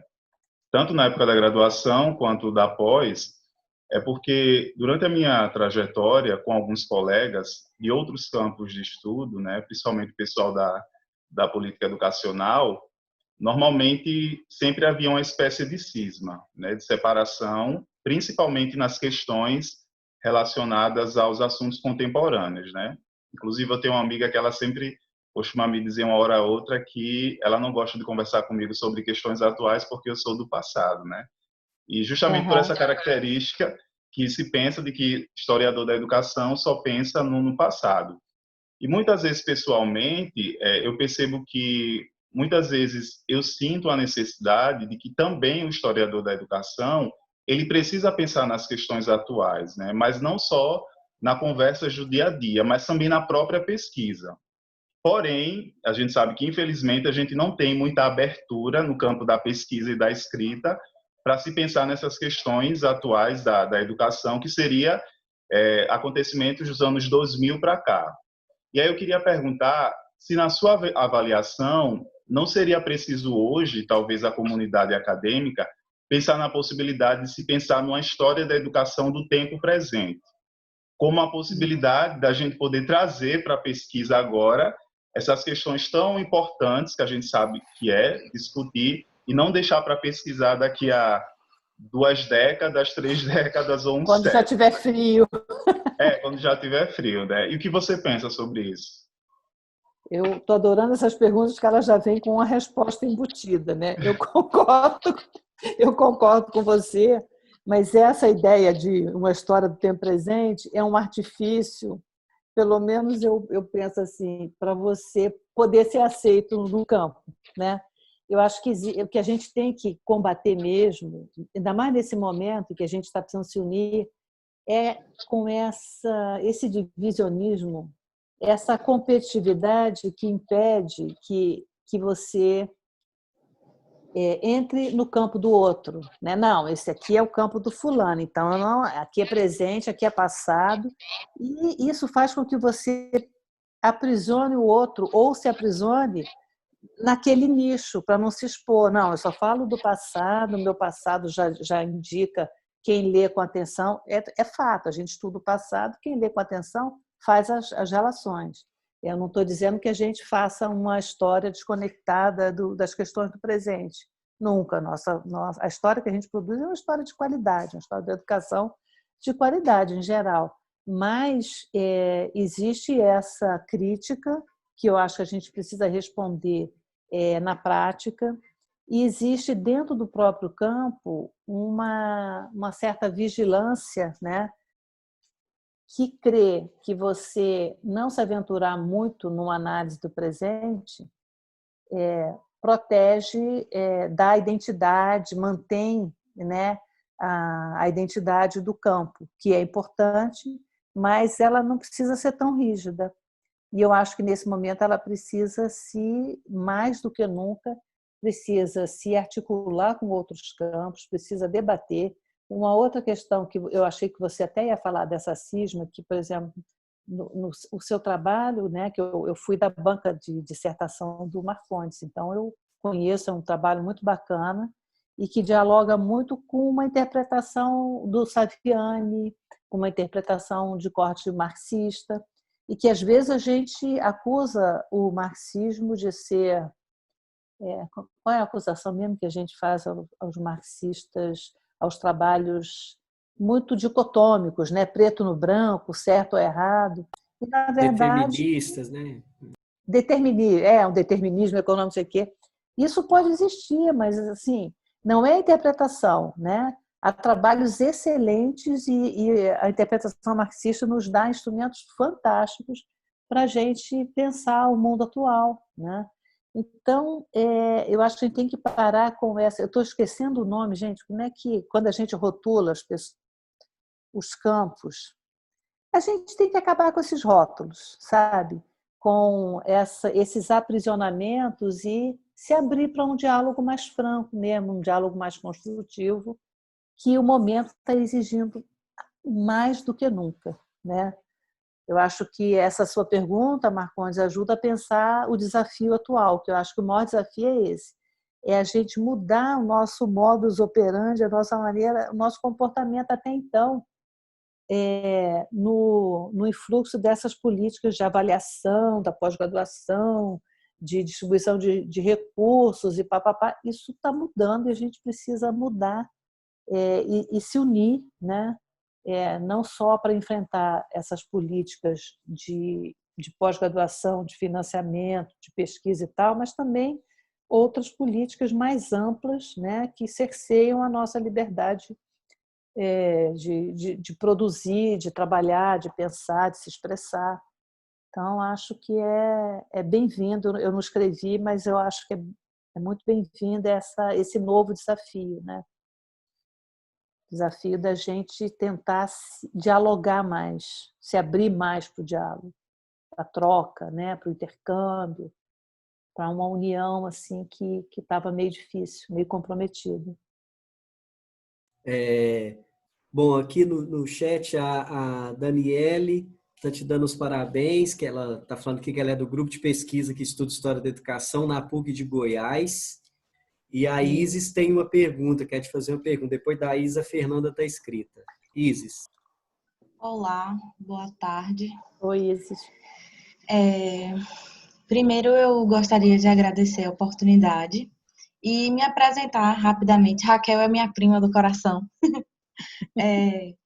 Eu, na verdade, sou professora já e trabalho na educação básica numa escola pública e voltei para a graduação. Então, estou no primeiro semestre de pedagogia e estou cursando uma disciplina agora de História da Educação que é com o professor Marcelo e a professora Cíntia. Eu assisto às videoaulas lá deles. E agora estou tendo essa oportunidade de encontrá-los. E estudando as coisas, porque apesar de eu estou afastada da universidade há alguns anos, já fiz especialização na minha área de primeira graduação e tudo, mas estou afastada, né, da graduação, do ambiente universitário. Né? Estava. Então, esse retorno, ele é sempre, sei lá, dá um brilhinho assim, né, dá um calorzinho. É bom. E gosto muito dessa ideia de aproximação do mundo teórico, universitário, para a realidade, né? Então, a minha volta à universidade tem muito a ver com a minha vontade de melhorar minha prática profissional. Então, quero continuar sendo professora da educação básica. E eu ouvindo, inclusive, essa fala do Marcondes nessa perspectiva de entender a história da educação também para o momento presente, eu fico pensando na história da educação para o futuro. Ótimo. Porque se a gente entende a escola, né, como um espaço para um projeto de sociedade, a gente tem que entender a história da educação também numa perspectiva futura, né? Então, eu fico imaginando, especialmente pós-pandemia, né, em que a gente espera, pelo menos eu particularmente espero, em que toda essa dificuldade que nós estamos vivendo no nosso país, por outros problemas, né, não só a pandemia em si, mas que a gente consiga sair desse momento com uma vontade real de fazer coisas diferentes, né? Então, eu gostaria de perguntar qual é a sua perspectiva da escola como um espaço, né, de projeto de sociedade, vamos dizer assim, né? Que ela vai continuar sendo pela estrutura, enfim, né, da nossa sociedade. Essa escola ela vai continuar sendo esse espaço para um projeto de sociedade, mas como ela vai continuar sendo esse espaço? Uhum. Eu acho que a escola ela é um espaço de disputa, sempre foi, né? E vai continuar sendo. E eu acho que ela é uma janela importantíssima para muitas pessoas. Ela é a única janela de inclusão social, de ascensão social, de reconhecimento. É, assim, é de uma importância imensa e a escola pública sempre precisou ser defendida, né? Teve a campanha em defesa da escola pública nos anos 50, que tinha esse título, mas ela recebeu esse nome, mas ela sempre foi objeto de defesa, né? Ela sempre precisou ser defendida, porque como é um espaço aberto, como é público, ela está aberta também a todo tipo de interesse, né? Então, assim, é legal você estudar esse grupo dos anos 20 e 30, que os caras falam tudo que é importante você garantir, né, para que a escola pública seja de todos, para que ela seja aberta, para que ela seja forte. E a gente tem que manter essa chama viva, né? Eu acho que a luta está cada vez mais difícil, até porque com o processo de redemocratização, a escola pública assumiu muitas responsabilidades. E essas responsabilidades, às vezes, sobrecarregam demais os professores, quem está na escola. Então, essa é outra luta, né?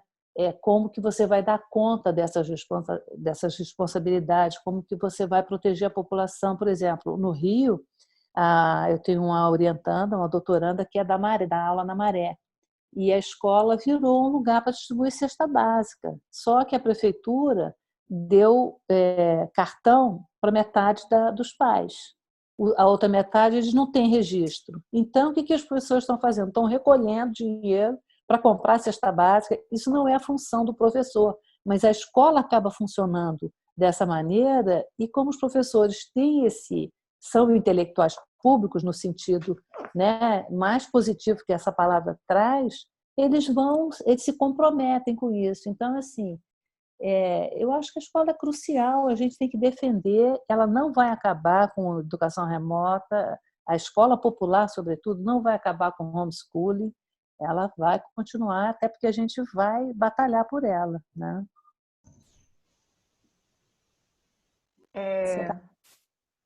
Antes de eu passar a fala para a Fernanda, né, eu acho que... Eu só estou vendo agora o Denilson, saiu. Antes de eu passar a fala para a Fernanda, eu só queria reforçar, né, a partir de tudo que a Libânia está trazendo para a gente, principalmente, né, em torno dessa discussão extremamente significativa e essa relação extremamente necessária entre sermos pesquisadores, mas sermos também militantes, né, engajados na luta pela escola pública. Eu não tenho dúvida, né, que numa tarde de sexta-feira, onde a gente poderia estar fazendo várias outras coisas, né, e nós temos aqui, como eu tinha dito antes, agora eu vou corrigir, porque a Daniela escreveu ali, eu não tinha notado Goiás, e o Daniele, somos hoje 11 estados presentes nessa reunião, mais o Distrito Federal. Muitas instituições e muitos alunos, pesquisadores, professores, professoras, pesquisadoras, alunas, que poderiam ter escolhido fazer qualquer coisa no dia de hoje, mas resolveu vir aqui, né, porque é extremamente necessário para a gente, né, para formadores, para quem está realmente engajado, né, tanto no estudo quanto na prática mesmo da escola pública, das instituições públicas.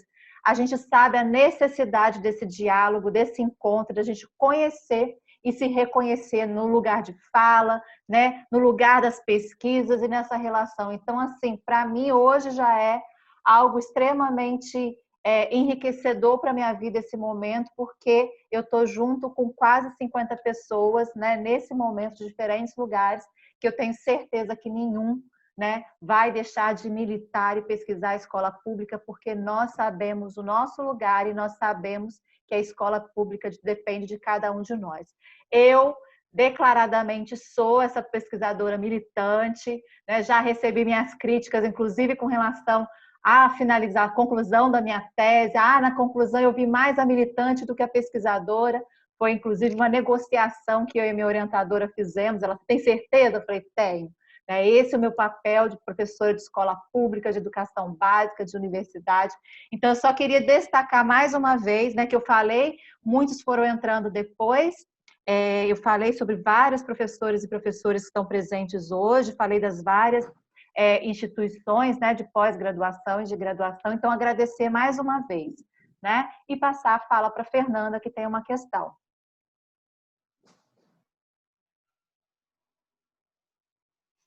Está sem microfone, Fernanda.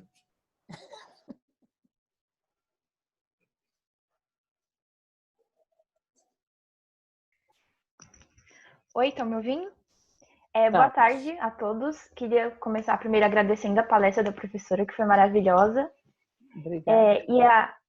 E a minha questão é em relação ao crescimento enorme que a gente tem tido nos últimos anos de instituições EAD. E principalmente de cursos de licenciatura EAD. Eu queria saber, assim, a sua perspectiva de alguém que vive a história da educação, que respira a história da educação, se você vê isso como uma precarização da qualidade desses docentes que vão ser formados ou como uma democratização do acesso ao ensino superior. Porque, assim, eu não sei como é a realidade do ensino EAD nas universidades públicas, né? Mas das universidades privadas, que eu tenho colegas que fazem, eu sei que não existe incentivo à pesquisa, por exemplo. E eu acho que isso é um problema grave. Porque eu acho que todo professor tem que ser um pesquisador também. Então, eu queria a sua opinião. A pergunta é difícil, né? Mas eu acho que dá para responder primeiro assim. Eu acho que a EAD ela não é absoluta, como você falou. Existem milhares de...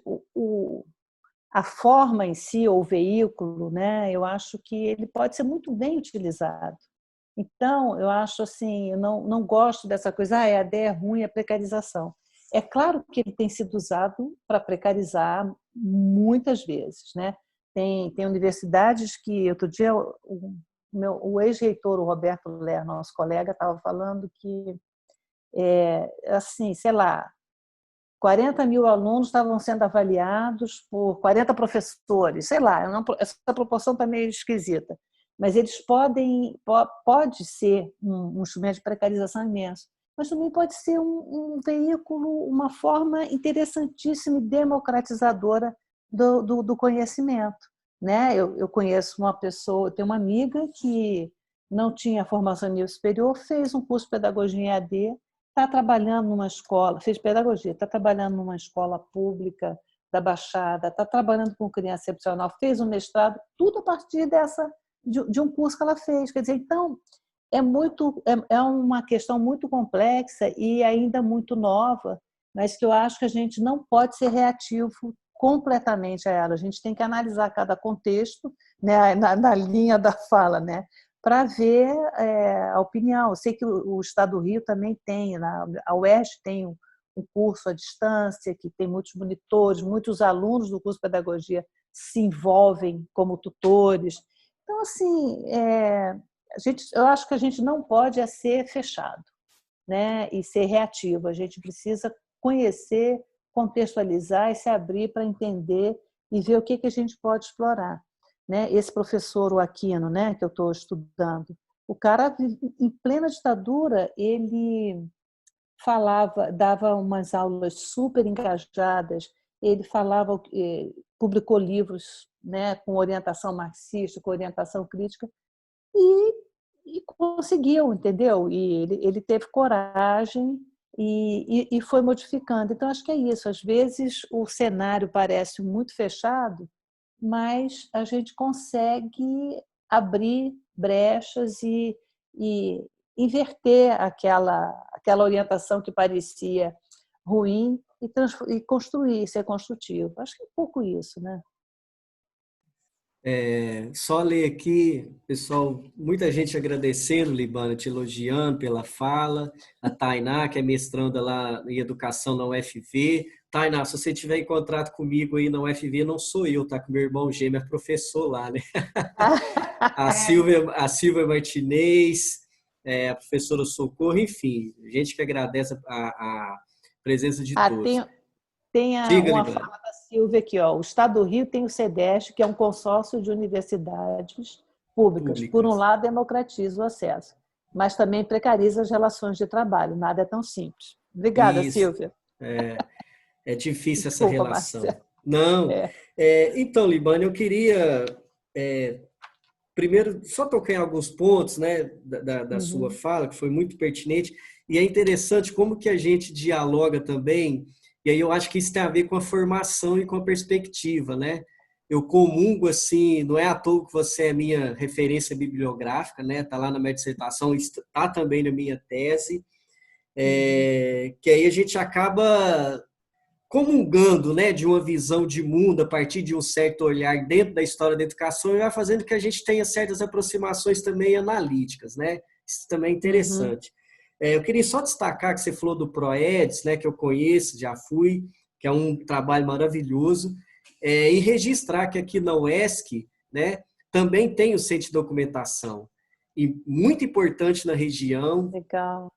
e importante na guarda de memória, e importante também na formação de pesquisadores. Aí eu queria destacar esse outro viés eu trabalhei em arquivo na minha graduação, no arquivo da CURI, em Juiz de Fora, foi fundamental, inclusive, na capacidade que a gente constrói de analisar o documento, porque uma coisa é o trato do papel, da conservação e tal, mas outra coisa é que para arquivar, fazer a instrumentalização, você precisa entender aquele documento no contexto, né? Eu me lembro até hoje, me permita esse parênteses, que lá tinha tinha livro lá desde 1707, livro de batizado, óbito, casamento, os sacramentos, né, da Igreja Católica.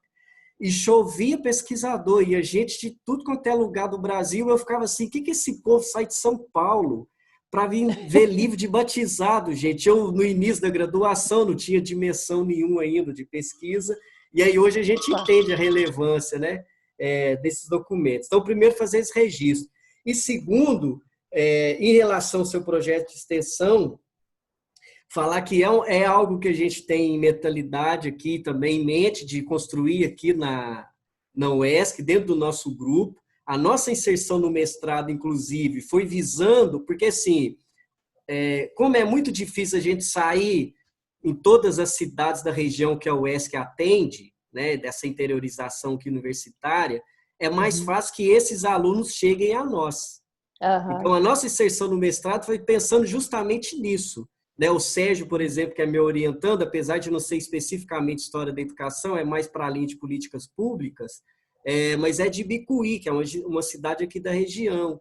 Né? E a conversa que eu tenho com ele é essa, fala assim, olha, a sua contribuição será colocar Ibicuí no mapa acadêmico, né? Em termos de pesquisa. Então, eu tenho eu e a Cindy, a gente tem isso também enquanto um projeto, de entrar nas escolas e a partir das escolas, porque aí, Libana, que eu acho que é interessante também que você falou, a sua própria trajetória é essa potência, e eu acho que a gente tem que pegar o hábito, inclusive, de autobiografia, sem essa coisa da vaidade, mas de uma eu acho que, se eu não me engano, o Gondra fez isso uma vez em forma de vídeo, né, no grupo dele, lá na UERJ, entrevistou vários professores. Então, essas trajetórias também são potências desses intelectuais, né?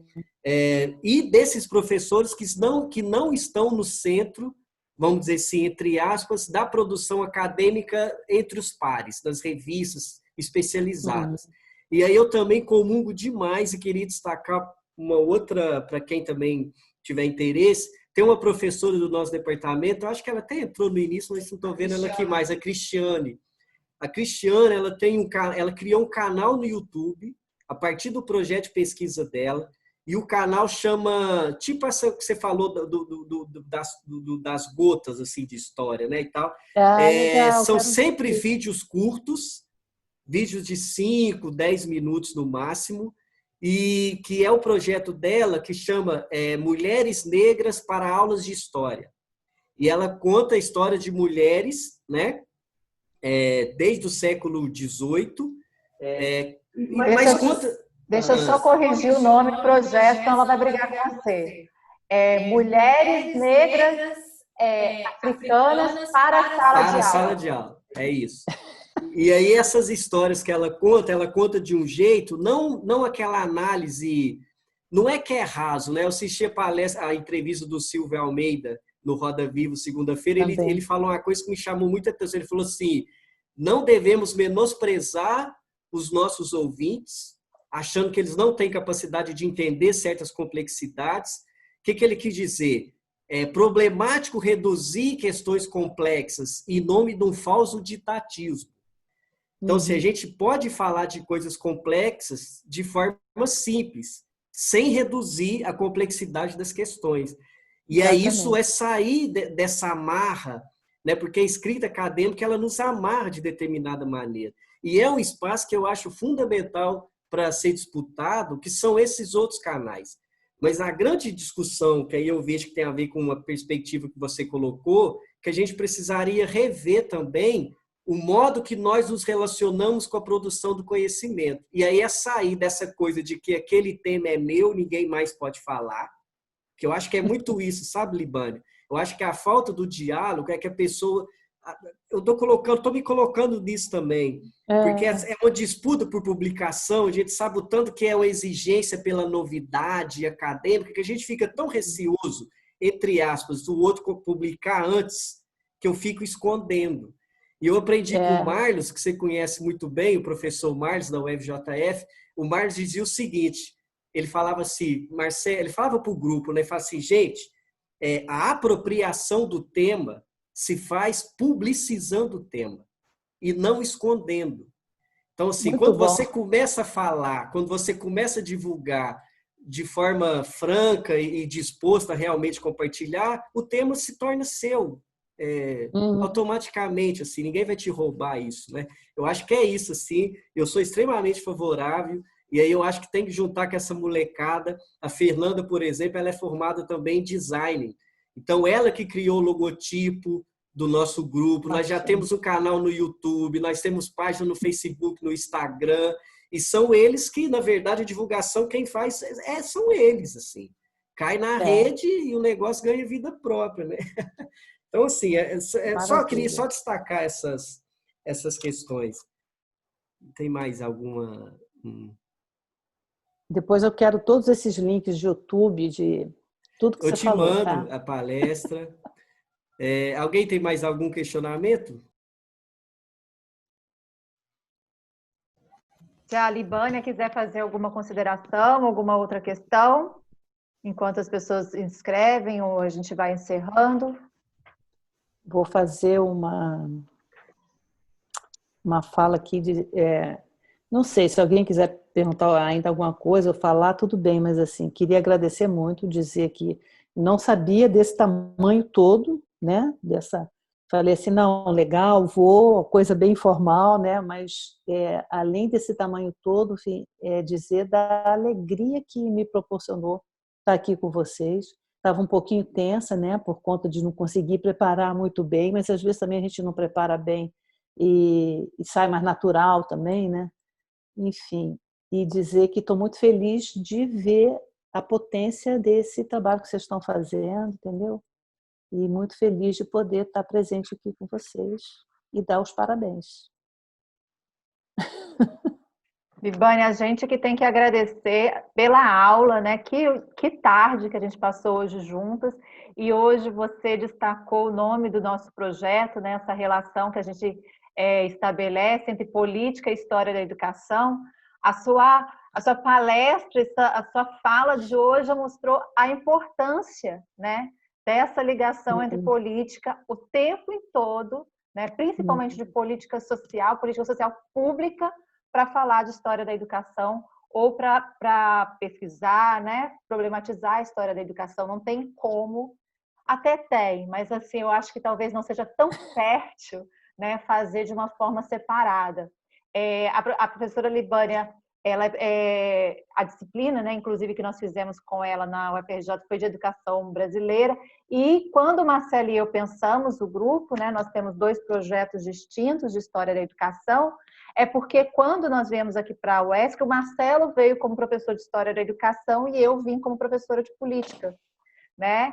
E aí foi exatamente o que você falou. Quando eu ia dar aula de política, não tinha como eu desvincular a história da educação, não tinha como falar de escola pública sem fazer a relação de legislação, de política pública e toda essa perspectiva histórica que é extremamente necessária para se entender qualquer reforma atual, qualquer legislação dos nossos dias, qualquer desses projetos que estão em disputa, né? Não são coisas que caem do céu ou que aparecem do nada, né? Então a gente precisa compreender de onde que eles vêm, e eu acho que você mostrou muito claro para a gente. Queria inclusive agradecer, tem vários alunos nossos dos cursos da EAD daqui, também da UESC, né? Da Letras e da Pedagogia, eu não vi se tem alunos da Biologia também, e aí a fala da Fernanda é extremamente importante, porque remete a uma precarização, envolve uma precarização, mas envolve, mais uma vez, a nossa militância. Porque eu lembro de uma professora que defende, né, fervorosamente a EAD aqui, e ela diz, quantos de nós, professores, né, que convidam seus alunos, que apresentam seus projetos de pesquisa para os seus alunos dos cursos presenciais, fazem o mesmo com os alunos da EAD, né? Então, assim, até que ponto também é o nosso compromisso de chamá-los, de tentar mostrar que existe esse lado da pesquisa, que existe essa possibilidade, né, de inserção, seja pela extensão, seja pela pesquisa, e que é extremamente rico, né? E uma coisa extremamente importante, porque quando a gente fala de escola pública, quando a gente fala de política pública, a necessidade de a gente falar da popularização, né? E que não tem como a gente deixar de mencionar a importância, né, desses diferentes programas nesse sentido de popularizar o ensino superior também, embora a gente não pode efetivamente deixar de falar dessa precarização, de se preocupar com a valorização tanto desse ensino quanto da profissão docente. Então, Libânia, assim, foi muito gratificante, foi muito importante mesmo para o nosso grupo ouvi-la, né? Ter nessa tarde você presente conosco, é algo que eu tenho certeza que vai entrar para a história do Gruped, vai entrar para a história da UESC, e eu tenho certeza que para todos que tiveram presente aqui hoje. Então, assim, muito obrigada mesmo por você ter aceitado passar essa tarde conosco e dividir um pouco dessa trajetória, né, brilhante conosco nessa tarde, nesse dia de hoje. Marcelo? Obrigada, queridos. Não, também só novamente agradecer. E aí, Libânia, eu queria te contar uma história que eu acho que eu nunca contei para você, e a Cindy falou assim, você tem que falar para ela não deve saber. Em 2012, depois que eu terminei o mestrado, a minha intenção era fazer doutorado naquele ano de 2012. E eu só não tentei a seleção naquele ano porque você não abriu vaga para o doutorado naquele ano. Foi ali que eu te perdi, né? E aí era o seguinte, eu tinha tomado a decisão que eu ia fazer realmente com quem eu quisesse, que eu não ia fazer por fazer, né? Enfim, eu falei, não, eu quero realmente escolher e tal. Não que o mestrado tenha sido assim, né? Mas o doutorado, eu falei, não, eu quero fazer, né, com afinidade de temática e tudo. E aí você não abriu vaga, eu não fiz. Aí no ano seguinte acabou que eu segui outros caminhos e fui parar na Cláudia, que também, né, decisão difícil, né, entre Libânia e Cláudia, né, duas maravilhosa, pesquisadoras fantásticas. Eu queria só, além de tudo, agradecer demais, resumir a sua fala hoje, porque assim, o que eu mais gosto em termos de trajetória, que aí só remeter novamente à fala do Silvio Almeida, né, quando ele estava falando das estátuas, de derrubar as estátuas de ícones racistas e tal, ele falava assim, eu acho interessante as pessoas quererem parar o fluxo da história. Ou seja, o fluxo da história hoje é o contraponto ao racismo. O fluxo da história hoje é esse questionamento, né? E aí eu estou dizendo isso porque na sua própria trajetória, quando você se inicia falando o contexto que você entrou na graduação, né, que era o contexto de extrema dificuldade de terra arrasada, como você disse, né? E depois a gente teve várias reviravoltas, Óbvio que não é natural, devido a muita luta e tal. Estou dizendo isso porque o Paulo Freire também, no livro Pedagogia da Autonomia, quando ele vai fazer uma crítica à sociedade neoliberal, ele fala assim, há uma ideia que é passada, inclusive educacionalmente falando, a formação dos sujeitos, de que é impossível mudar, de que o que está aí é assim mesmo, e aí há um processo de naturalização. Eu acho que a relação que tem, principalmente com o contexto atual de pandemia, é que a gente vê na fala dos chefes de Estado uma naturalização como se não é natural morrer muita gente, é natural não ter controle, e não é. Né? E também como se fosse natural as mudanças da educação, porque é impossível impedir o avanço e o atropelo da tecnologia. E não é bem assim. Então, acho que na sua fala deixa claro para a gente, em termos de trajetória, que a partir de muita luta, de muita reflexão e de muito estudo, e aí principalmente a função que eu entendo que me cabe, e eu vou carregar isso para o resto da minha vida, é desnaturalizar. Porque trazer para o máximo de pessoas possíveis que não é natural a desigualdade social, que é possível outra escola, que é possível outra universidade e que é possível outra sociedade. Eu acho que o nosso papel, enquanto historiadores da educação, é isso, é mostrar que como a análise histórica nos ajuda a entender que é possível, sim, né, a transformação do presente e uma sociedade melhor, né? Menos desigual no futuro. Eu acho que isso tem que nos mover também, porque senão perde o sentido, né, Libânia? Né? Trazer o futuro para uma pessoa, uma menina já tinha falado isso, né? Alguém do grupo, como que o futuro tem que estar no horizonte da história da educação, né? Não é só o passado, né? Pois é. Mas é isso, vamos resistir. Na formação, você já formou aí milhares de pessoas no sentido de alcance que a sua fala tem, tanto pelas suas publicações, pelas defesas que você participa de dissertação e tese, e as orientações em todos os níveis acadêmicos, né? Isso também vai criando uma rede, né? Então, assim, somos muitos, né? Somos muitos e iremos resistir. Então, vocês estão multiplicando e continuando a corrente, é isso pois aí. é.